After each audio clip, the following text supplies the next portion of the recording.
Let's create this curved text scrolling animation in Figma. First என்ன பண்ணலாம்னா ஒரு circle draw பண்ணிக்கலாம். நெக்ஸ்ட் இந்த சர்க்கிளுக்கு அவுட்லைன் வந்து ஒரு ஸ்ட்ரோக் ஆட் பண்ணிக்கலாம். நான் ஸ்ட்ரோக்கை வந்து ஒரு ஒயிட் கலர் ஃபுல் ஒயிட் வச்சுக்கிறேன். அதே மாதிரி வந்து ரேடியஸ் வந்து அவுட் சைடில் வச்சுக்கிறேன். இங்கே வந்து நான் ஒரு 25 வச்சுக்கிறேன்.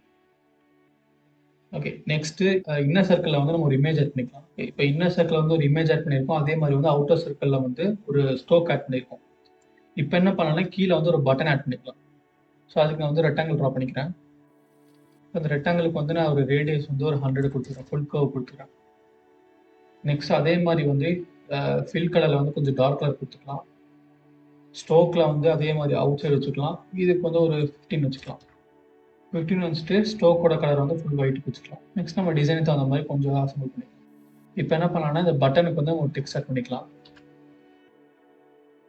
நெக்ஸ்ட் என்ன பண்ணலாம்னா இதுக்கு ஒரு ட்ராப் அண்ட் ஆரோ கொடுத்துக்கலாம். வந்துக்கலாம். அதே மாதிரி ஆரோ கலர் வந்து ஒயிட் கொடுத்துக்கலாம். இப்போ வந்து டெக்ஸ்ட் அந்த ட்ராப் டவுனு அதே மாதிரி இந்த பட்டன் எல்லாத்தையும் சைடில் குரூப் பண்ணிக்கலாம். இதை வந்து நம்ம பட்டன் ஆட் பண்ணிக்கலாம். ஓகே, இப்போ நம்மளுக்கு ஒரு 80% டிசைன் கிடச்சிச்சு. நெக்ஸ்ட் என்ன பண்ணனா நம்ம டெக்ஸ்ட் கர்வ் சர்க்கிள் இருக்குல்ல அதை ஆட் பண்ணிக்கலாம். இதோட ஸ்ட்ரோக் ரேடியஸ் வந்து கொஞ்சம் பெருசு பண்ணிக்கலாம். 30 வச்சுக்கலாம். ஓகே, இப்போ நம்மளுக்கு ஒரு டிசைன் கிடச்சிச்சு. நெக்ஸ்ட் நம்ம இங்கே டெக்ஸ்ட் ஆட் பண்ணிக்கலாம். நான் ஃபுட் பேஸ்டு போயிருக்கேங்காட்டி நான் ஒரு ஃபுட்டுக்கு தகுந்த மாதிரி ஒரு டெக்ஸ்ட் ஆட் பண்ணிக்கிறேன். இப்போ அந்த டெக்ஸ்ட் வந்து நம்ம மல்டிபிள் டைம் எடுக்க போகிறோம். ஸோ எல்லாத்தையும் செலக்ட் பண்ணிக்கலாம். எல்லாத்தையும் செலக்ட் பண்ணிட்டு காப்பி பண்ணிக்கலாம். காப்பி பண்ணிட்டு இதே மாதிரி கொஞ்சம் டூப்ளிகேட் பண்ணி வச்சுக்கலாம். உங்களுக்கு எவ்வளோ இது வேணுமோ அதை ஆட் பண்ணிக்கோங்க.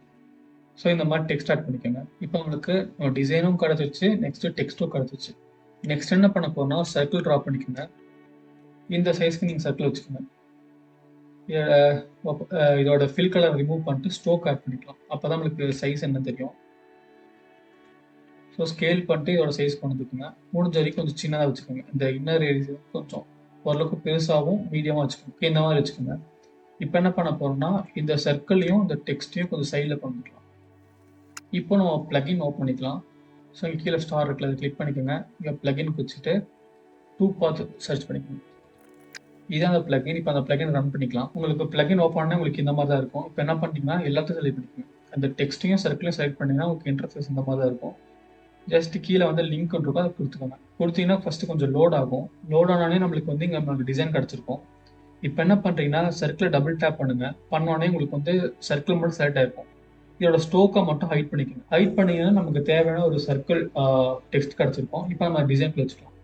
ஓகே, நெக்ஸ்ட்டு இந்த டெக்ஸ்ட்டோட கலர் வந்து நம்ம பிளாக்காக மாற்றிக்கலாம். அவ்வளோ விசிபிளாக இருக்கும். இப்போ என்ன பண்ணுறோன்னா இந்த சர்க்கிளுக்கு இதுக்கும் சென்டராக இருக்க மாதிரி வச்சுக்கோங்க. அப்போ தான் ரொட்டேஷனில் வந்து உங்களுக்கு எந்த மிஸ்மேட்சும் ஆகாமல் கரெக்டாக ரொட்டேட் ஆகும். இப்போ என்ன பண்ணுறீங்கன்னா இந்த சர்க்கிள் இருக்குல்ல, இப்போ இது எல்லாத்தையும் செலக்ட் பண்ணி குரூப் பண்ணிக்கோங்க. இப்போ உங்களுக்கு டிசைன் கிடச்சிச்சு. இதை வந்து நம்ம ப்ரோட்டோடைப் பண்ணிக்கலாம். டிசைனை செலக்ட் பண்ணிக்கோங்க. செலக்ட் பண்ணிட்டு ப்ரோட்டோடைப் கிளிக் பண்ணிக்கோங்க. இதே மாதிரி ஒரு 3 காப்பி எடுத்துக்கோங்க. ஸோ வேரியன்ட் 2, 3, 4 இந்த மாதிரி ஒரு 4 காப்பி எடுத்துக்கோங்க. ஓகே, இப்போ உங்களுக்கு 4 காப்பி இருக்குது. இப்போ வந்து இதை நம்ம ரொட்டேட் பண்ணணும். இப்போ என்ன பண்ணுறீங்கன்னா இந்த சர்க்கிள் இருக்குல்ல, நம்ம டெக்ஸ்ட் சர்க்கிள் அதை மட்டும் செலக்ட் பண்ணிக்கோங்க. ஸோ இந்த மாதிரி டெக்ஸ்ட் சர்க்கிள் வச்சுக்கோங்க. ஃபஸ்ட்டு இதை வந்து 0 ரொட்டேஷனில் வந்து 0 இருக்கும். செகண்ட் வேரியண்ட்டில் இதை வந்து ரொட்டேட் பண்ணுங்க. இந்த மாதிரி ரொட்டேட் பண்ணுங்க. ரொட்டேட் பண்ணிங்கன்னா -90 இருக்கணும். இது வந்து 180 இருக்கும். தேர்ட் வேரியண்ட்டில் வந்து 180 இருக்கணும். நெக்ஸ்ட் வந்து ஃபோர்த் வேரியண்ட்டில் வந்து 90 இருக்கணும்.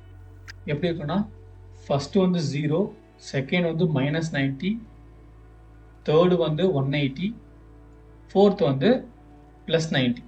ஸோ இந்த ரொட்டேஷனில் இருக்கணும். நெக்ஸ்ட் என்ன பண்ணுறேன்னா ஃபஸ்ட்லேருந்து செகண்டை கனெக்ட் பண்ணிக்கலாம். ட்ராக் பண்ணிக்கோங்க. இங்கே வந்து ஆஃப்டர் டிலேயில் இருக்கணும். மெயினாக 1 மில்லி செகண்டில் இருக்கணும். ஸ்மார்ட் அனிமேட்டில் லீனியரில் இருக்கணும். உங்களுக்கு எந்த மாதிரி ஸ்பீட் வேணுமோ தகுந்த மாதிரி நம்பரிங் ஆட் பண்ணிக்கோங்க. நீங்கள் 4500 கொடுத்துருக்கீங்க. மெயினாக இது வந்து லீனியரில் இருக்கணும். ஆஃப்டர் டிலேயில் 1 மில்லி செகண்டில் இருக்கணும். அப்போ தான் வந்து உங்களுக்கு எந்த ஸ்ட்ரகிளும் இல்லாமல் அது ஈவனாக உங்களுக்கு ரொட்டேட் ஆகிட்டே இருக்கும். அதே மாதிரி 4த்தையும் 1ஐயும் கனெக்ட் பண்ணிக்கோங்க. ஓகே, இப்போ நமக்கு 4 கிடச்சிருச்சு. இப்போ என்ன பண்ணலாம், ஒரு ஃப்ரேம் ட்ரா பண்ணிக்கலாம். நெக்ஸ்ட்டு நம்ம இங்கே வச்சுக்கோங்க ப்ரோட்டோடைப். இதில் வந்து ஃபஸ்ட்டு வேரியண்ட்டை செலக்ட் பண்ணிட்டு நம்ம ஃப்ரேம்குள்ளே கொண்டு வந்துக்கலாம்.